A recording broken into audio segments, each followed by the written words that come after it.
ही बघा भाजी आपली झालेली आहे।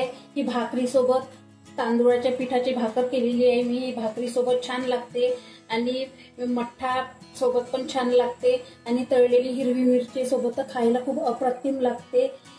बघत आहेत ही भाजी चवळीची भाजी आहे। काही भागात या भाजीला कुंदराची भाजी म्हणतात, काही भागात तांदूळ जळ्याची भाजी म्हणतात। ही भाजी कोवळी आहे। मी ही भाजी तोडून अलग अलग रित्या सहजरित्याने मी अलग अलग पाणी केलेली आहे। ही भाजी स्वच्छ 3-4 पाण्याने धुतलेली आहे, कारण या भाजीमध्ये खूप माती राहतात, त्यामुळे ही 3-4 पाण्याने धुतलेलीच पाहिजे। या भाजीमध्ये पौष्टिक जीवनसत्व आहेत, म्हणून ही भाजी नेहमी खाल्ली पाहिजे। आणि मी तुम्हाला अगदी सोप्यावर लवकर होणारी, ही जिभेला रुचकर लागणारी, शरीरात अत्यंत पोषक असणारी ही भाजी आहे। मी आज ही भाजी कशी करायची ही तुम्हाला आज सांगणार आहे। चला तर आता ही भाजी आपण करूया। या भाजीसाठी लागणारे साहित्य आहे 2 कांदे कापलेले आहेत मी, जाडसर कापलेले आहे। हिरवी मिरची 3-4 हिरव्या मिरच्या जाडसर कापलेल्या आहेत। लसण जिऱ्याची थोडी पेस्ट घेतलेली आहे। 5-6 लसूण पाकळ्या घेतलेल्या आहेत। थोडा धना पावडर अर्धा चम्मच घेतलेला आहे। अर्धा चम्मच हळदी पावडर घेतलेला आहे आणि मिरची पावडर अर्धा चम्मच घेतलेला आहे। अर्धा चम्मच यासाठी घेतले आहे मिरची पावडर, कारण मी 5-6 हिरवी मिरची घेतली आहे। माझ्या घरी जास्त तिखट आवडत नाही, त्यामुळे मी थोडं तिखट घेतलेलं आहे। स्वादानुसार थोडं मीठ घेतलेलं आहे आणि थोडंसं जिरं घेतलेलं आहे अर्धा चम्मच, आणि अर्धा चम्मच थोडी मोहरी घेतलेली आहे। चला तर आता आपण ही भाजी करायला सुरुवात करू। गॅस ऑन केलेली आहे। त्यामध्ये मी 3 चम्मच तेल यामध्ये गरम करून घेणार आहे।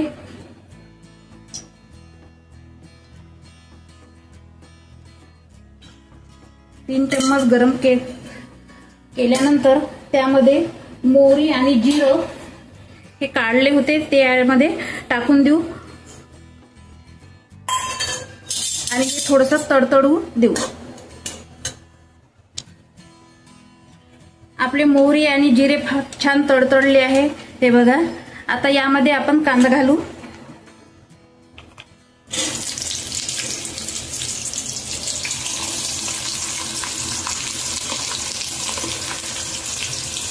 आता 2 मिनिटं हा कांदा परतून घेऊ। यामध्ये 2 मिनिटं ठेवायचा फक्त।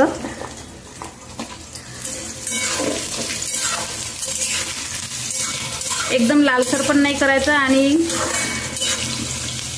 जास्त जाडसर छान कापलेला आहे, त्यामुळे तोंडाला छान चव येते जाडसर कांद्याने। एकदम लालसर नाही होऊ द्यायचा कांदा, फक्त 1 मिनिट होऊ द्यायचा। त्यानंतर आपण हिरवी मिरचीचे तुकडे केलेले होते, ही हिरवी मिरचीचे तुकडे यात घालून देऊ। छान मिक्स करायचं।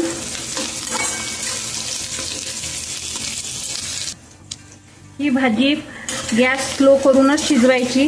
त्यानंतर लसूण पाकळ्या टाकायच्या, छान मिक्स करून घ्यायच्या आणि 1 मिनिट होऊ द्यायचे।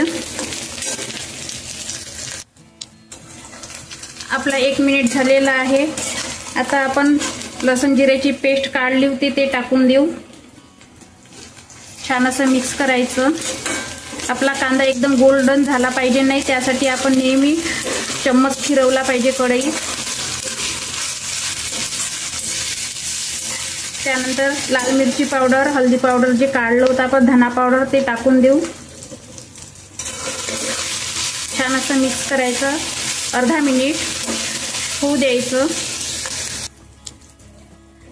आपला अर्धा मिनिट झालेला आहे। त्यामध्ये ही भाजी आपण छान धुवून घेतलेली होती ही टाकून देऊ आणि छान असं मिक्स करायचं।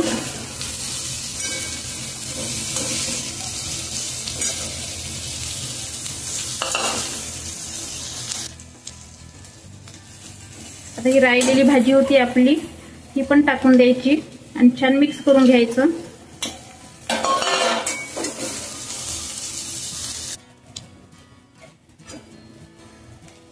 ही भाजी कमी गॅस करून 1 मिनिट आपण झाकण ठेवून द्यायचं आणि भाजी शिजू द्यायची। आपला 1 मिनिट झालेला आहे। आता भाजी झाली की नाही आपण पाहू। आपली भाजी झालेली आहे। आता ही गॅसवरून आपण उतरून घेऊ, गॅस बंद करून देऊ। ही चवळीची भाजी जी आहे ही छोट्या मुलापासून तर वयोवृद्ध लोकांपर्यंत खूप आवडते। बघा तर छान आपली मोकळी भाजी हिरवी हिरवी छान झालेली आहे। आणि ही भाजी तुम्हाला माझा व्हिडिओ पाहता पाहता आवडली असेल तर माझ्या व्हिडिओला लाईक करा आणि माझ्या चॅनलला सबस्क्राईब करा। तोपर्यंत धन्यवाद।